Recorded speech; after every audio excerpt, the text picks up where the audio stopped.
নমস্কার দর্শক বন্ধু, আপনারা অনুষ্ঠানটি দেখছেন প্রতি সপ্তাহে 3টে দিন এবং এই জনপ্রিয়তম অনুষ্ঠানটি আপনাদেরই জন্য।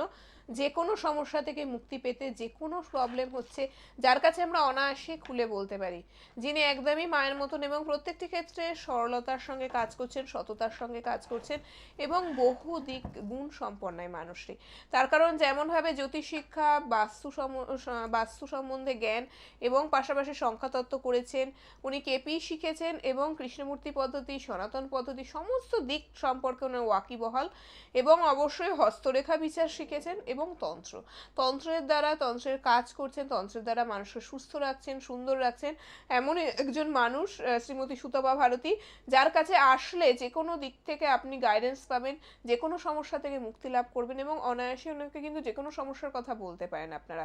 আসুন ওনার সাথে আমরা আলাপ করব, যার কাছে আসবো অবশ্যই তার সম্পর্কে আমরা জানবো, যে যিনি হলেন রাষ্ট্রীয় পুরস্কার প্রাপ্ত স্বর্গীয় পণ্ডিত ঋষিকেশ শাস্ত্রী মহাশয়ের সুযোগ্য পুত্র ও বঙ্গীয় পণ্ডিত পরিষদের অধ্যক্ষ পণ্ডিত লোকনাথ শাস্ত্রী মহাশয়ের শিষ্যা।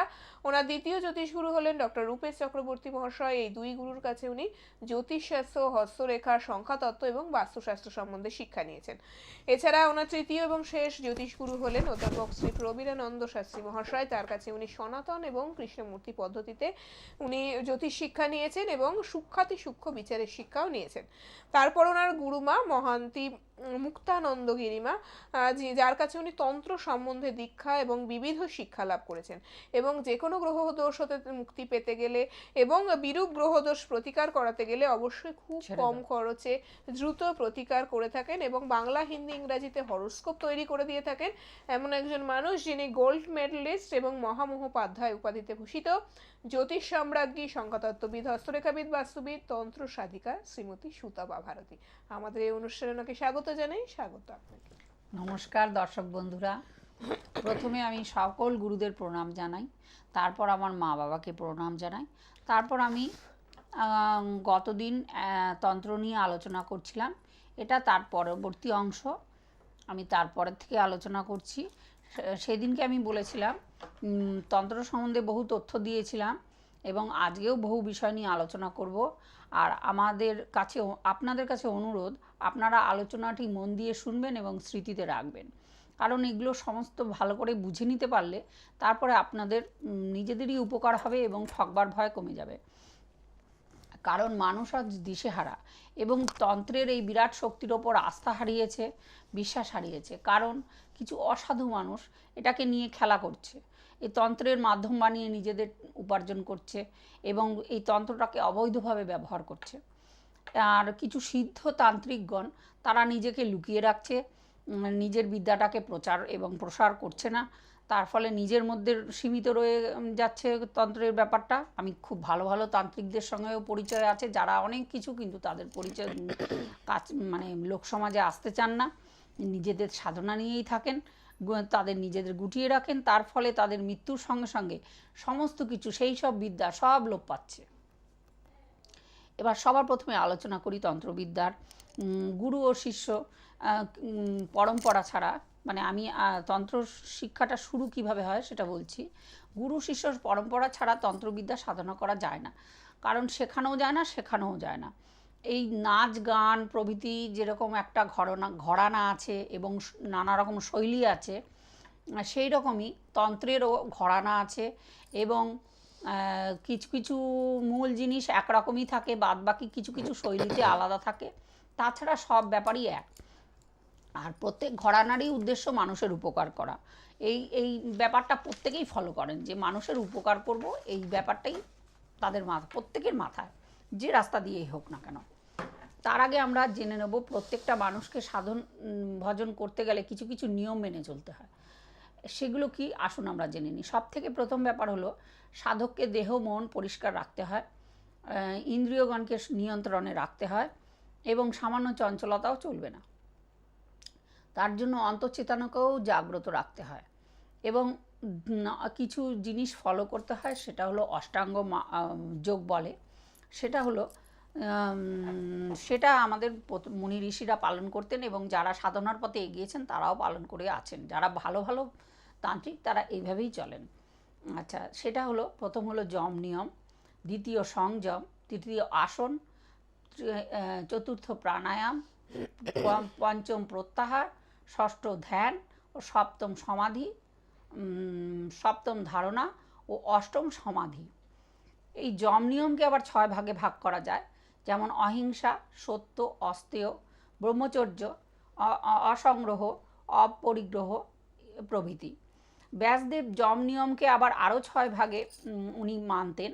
সেটা হলো অভয়, সংযম, মৌন, ক্ষমা, স্থিরতা ও সাত্ত্বিকতা, সাত্ত্বিক খাবার খাওয়া এবং সাত্ত্বিকভাবে চলা। আসুন আমরা জেনে নেব সদ্গুরুর কী লক্ষণ। এগুলো বলার উদ্দেশ্য এই যে এই জিনিসগুলো যদি আপনারা যাদের মধ্যে দেখবেন, যেই মনুষ্যের মধ্যে পাবেন, সেই লোকের কাছে নির্ভয়ে আপনারা যেতে পারবেন, কোনো অসুবিধা হবে না। প্রথমে আপনাদের বলি, গুরুর সাথে সুসম্পর্ক থাকতে হবে। যদি কোনো আপনি সাধনা করতে চান, যে কোনো সাধনা, তার জন্য গুরুর সঙ্গে সুসম্পর্ক থাকতে হবে। তাকে শ্রদ্ধা, ভক্তি, ভালোবাসা এবং তার উপর পুরো আস্থা রাখতে হবে আপনার। তাছাড়া কোনোভাবেই না হলে আপনি সাধনাতে এগোতে পারবেন না, সেটা যেরকম বিদ্যাই হোক। সাধনার পথে অগ্রসর হতে হলে পথ প্রদর্শক রূপে গুরু অবশ্যই দরকার। এই আধ্যাত্মিক মার্গে গুরুর কৃপা সম্বল করে তার আদেশ ও উপদেশ মেনে এগিয়ে যেতে হবে। এই রকম সিদ্ধ পুরুষরূপী গুরু খুবই দুর্লভ, আজকালকার দিনে খুবই দুর্লভ সত্যি। থাকলেও তারা লোকচক্ষুর আড়ালে আছে। কখনো কোনো খুব ভাগ্যবান মানুষ সেই সব গুরুদের দর্শন পান এবং সন্ধান পান, এবং উপযুক্ত না পাওয়া গেলে শাস্ত্রে বলা আছে শিবকেই আমাদের তন্ত্রর গুরু মেনে নিয়ে আমাদের এগোতে হবে। শিব মহাদেব অ্যাকচুয়াল বলা, শিব যিনি মহাদেব, তাকে গুরু মেনে নিয়ে আমাদের এগোতে হবে, এটাই আমাদের শাস্ত্রে বলা আছে। মহাদেবকে তন্ত্রদ্রষ্টা বলা হয়। আচ্ছা, এবার সাধককে উপযুক্ত গুরু কাছে প্রথম বেছে নিতে হবে। এর জন্য অরণ্যবাসী, গুহাবাসী, সন্ন্যাসী বা শ্মশানবাসী বা বা মঠের অধ্যক্ষ হতে হবে এমন কোনো নিয়ম নেই। গুণ সম্পন্ন সংসারী মানুষও গুরু হতে পারে। আসুন আমরা জেনে নিই গুরুর কী কী গুণ থাকতে হবে।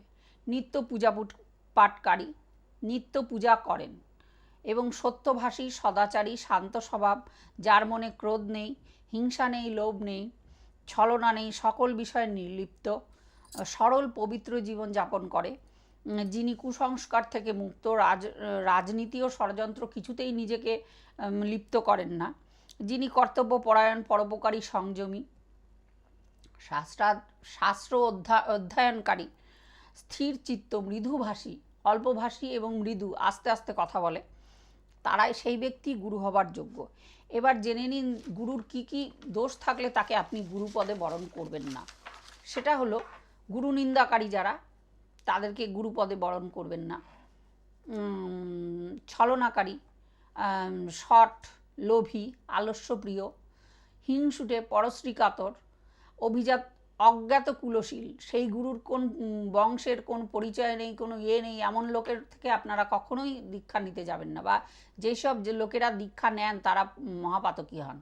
দাম্ভিক, অজ্ঞানী, কলহপ্রিয়, প্রতারক, ধূর্ত, বেশি কথা বলে, নিত্য পূজা পাঠে বিমুখ, মাতাল, নারী চর্চাকারী, বিষয়লোভী, অপরাধী, কটুভাষী, গালাগালি করছে, এই রকম লোক গুরু হওয়ার উপযুক্ত না বা সাধক হওয়ার উপযুক্ত নয়। এরকম যদি দেখেন কোনো লোক গালাগালি দিচ্ছে, যা তা কাণ্ড করছে, সেই সব লোক কখনোই ভালো সাধক নয়।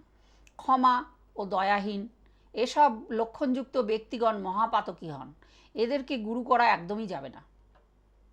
আচ্ছা, উপযুক্ত গুরু না পাওয়া গেলে দীক্ষা গ্রহণ একদমই করা উচিত নয়। দীক্ষা অর্থে গুরুকৃতক মন্ত্রোপদেশ। মনে রাখবেন, যখন তখন আবার দীক্ষা গ্রহণ করা যায় না, যেখানে সেখানে দীক্ষা গ্রহণ করা যায় না। সব কিছুর একটা স্থান কাল পাত্র আছে, সেই দীক্ষা গ্রহণের বিশেষ মুহূর্ত আছে, সেটাকে নির্ণয় করতে হয়। কোন মাসে নেবেন, কোন পক্ষে নেবেন, তিথি, দিন, লগ্ন, নক্ষত্র, যোগ, করণ সব কিছু শুভ দেখে তবেই দীক্ষা গ্রহণ করে। তবে যারা নাকি খুব উচ্চমার্গের লোক, তারা যদি গুরু হন, তারা যেইভাবে বলবেন সেইভাবে শুনলেই ভালো। সেইভাবে আপনারা চলবেন। এবং আমি আজ এই আলোচনা এই পর্যন্ত ছাড়ছি। একদম, আমরা তন্ত্রের কালকে আলোচনা আগামী দিন আমি এটা চেষ্টা করব পুরো সমাপ্তি করার। আমরা তন্ত্রের আলোচনা শুনলাম এবং এইভাবেই কিন্তু যেভাবে সুতপাদি বললেন ঠিক সেভাবেই কিন্তু গুরুর নির্ণয় বা ঠিক সে পথেই চলা উচিত সেরকমভাবে। হ্যাঁ, একটা কথা বলবো যে যাদের সমস্যা আছে অবশ্যই এইভাবেই কিন্তু সুতপাদির সঙ্গে আপনারা আলোচনা করতে পারেন এবং তারপরে অবশ্যই চেম্বার রয়েছে, ছকের বিচার রয়েছে, হস্তরেখা বিচার রয়েছে এবং সমস্ত দিক বিচার করে যতটুকু সমস্যার থাকবে তার সমাধান অবশ্যই তন্ত্রের দ্বারা হয়ে যাবে। যারা যোগাযোগ করতে চাইছেন অবশ্যই ফোন নাম্বার দুটি নোট করে নিন, 9830761119 এবং 9874249715। দুটি নাম্বার বুকিং নাম্বার এবং ব্লু বক্সের মধ্যে দেখুন নাম্বার দুটি দেওয়া রয়েছে, সুন্দরভাবে নোট করতে থাকুন। চেম্বার বলে দিই গড়িয়াহাট ভাগ্যচক্র, পাচ্ছেন ওনাকে এই সময় 159/1 রাসবিহারী এভিনিউ, বুধবার দিন বিকেল 5টা থেকে 9টা। কালীঘাট দিশা চেম্বারে পাচ্ছেন 61 কালী টেম্পল রোড, কলকাতা 26 শুক্রবার দিন বিকেল 4টে থেকে 8টা। পাচ্ছেন আপনারা বউবাজার ভাগ্য দর্পণ চেম্বারটিতে, পূরবী সিনেমা হলে তার দোতলায়, 40/1 মহাত্মা গান্ধী রোড, কলকাতা 9, সোমবার দিন বিকেল 5টা থেকে 9টা। যথারীতি আসার আগে অ্যাপয়েন্টমেন্ট করতে হবে প্রত্যেককে। যদি মনে ভাবছেন যে হ্যাঁ সমস্যা জটিল, সমস্যা গভীর, আমরা দিদির সঙ্গে একটু আলোচনা করতে চাই ফোনে, তা অবশ্যই আপনারা আলোচনা করুন, তারপরে যোগাযোগ করতে হবে চেম্বারগুলিতে। আচ্ছা, সময় কিছুটা রয়েছে সুতপাদি, তাই দর্শক বন্ধুদের জন্য কি বলবেন?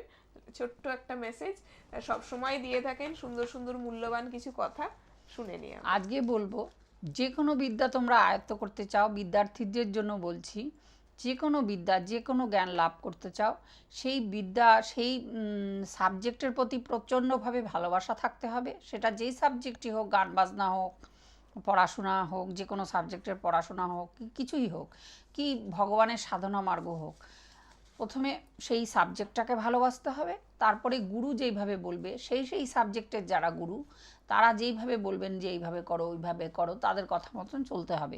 তাদের এরকম বললে হবে না। অনেক আজকালকার বাচ্চা, ছোট ছোট বাচ্চাদের বলতে শুনি, তোমাদের আমরা পে করে দিয়েছি, আবার তোমরা কিছু বলতে পারবে না। এরকম যেন ব্যাপার না হয়। তারা যেন গুরুর কথা শুনে চলে, তারা যেভাবে বলবে সেভাবে চললে অবশ্যই তারা ভালো রেজাল্ট করবে, ভালোভাবে এগিয়ে যাবে নিজের বিদ্যার, যে কোনো বিদ্যার লাইনে। একদম উচ্চ শিখরে পৌঁছাতে গেলে একটি মানুষের বা একটা স্টুডেন্ট, একটা শিক্ষার্থী, বিদ্যার্থী যারা রয়েছেন তাদের তো এই জিনিসটা সবসময় মাথায় রাখা দরকার যে টিচার যেভাবে বলছেন, গুরু যেভাবে বলছেন ঠিক সেভাবেই করা উচিত, সেভাবেই চলা উচিত, তবেই জীবনের পথে উন্নতি, সাফল্য লাভ, পড়াশোনার ক্ষেত্রে বা যেই বিদ্যায় নিচ্ছেন সেক্ষেত্রে পারদর্শী হয়ে উঠতে পারবেন। সুতপাদি সবসময় এইভাবে বলেন প্রত্যেকটা মানুষকে। দেখুন, এই অনুষ্ঠান শুধুমাত্র শিক্ষামূলক অনুষ্ঠানই নয়, আপনাদের জীবনে নানান ক্ষেত্রে ভীষণভাবে কাজে আসবে এই অনুষ্ঠান। তার কারণ আমরা প্রাত্যহিক জীবনে অনেক কিছু হয়তো ভুলভ্রান্তি করে ফেলি, অনেক কিছু ভুলে যাই, অনেক কিছু করতে গিয়েও হয়তো মনে হয় যে ঠিক করছি তো, কিন্তু হ্যাঁ একদমই যদি এইভাবে যদি আমাদের পাশে, আমাদের মধ্যে থাকেন, শ্রীমতী সুতপা ভারতী যেভাবে আমাদেরকে গাইডেন্স দিচ্ছেন এই অনুষ্ঠানের মধ্যে দিয়ে, ঠিক সেভাবে যদি কিছুটা গাইডেন্স দিতে পারেন তাহলেও বোধহয় অনেকটা সাহায্য হয়, আমাদের জীবনের পথ চলার পথটা আরও একটু সুগম হয়। অবশ্যই বলবো যে শুধু অনুষ্ঠান দেখলে চলবে না, অনুষ্ঠান শুনলে চলবে না, এখান থেকে শুধু শিক্ষা নিলে চলবে না। সমস্যা আছে বা সমস্যা আসতে পারে তো প্রত্যেকের জীবনে, তো সমস্যা আসার আগে যোগাযোগ করুন, তাহলে জীবনে আরও অনেক বেশি ভালো থাকতে পারবেন, প্রত্যেকটা ক্ষেত্রে আরও অনেক বেশি ভালোভাবে এগিয়ে যেতে পারবেন। আর বলার কিছু নেই যে সমস্যা আছে, যেমনভাবে আমরা সমস্যা থাকলে যোগাযোগ করি ভালো একটি মানুষের কাছে, অবশ্যই সুতপাদির সঙ্গে কিন্তু যোগাযোগ করতে পারেন আপনারা। ফোন নাম্বারগুলি যথারীতি রয়েছে, আপনাদের জন্য খোলা রয়েছে, যে কোনো সময় ফোন করুন, 9830761119 এবং 9874249715। আজকের মতো বিদায় নেব অনুষ্ঠান থেকে। অনুষ্ঠান দেখতে থাকুন, প্রত্যেকে ভালো থাকুন। সুতপাদি ধন্যবাদ জানাই এত সুন্দরভাবে বলার জন্য। নমস্কার। নমস্কার।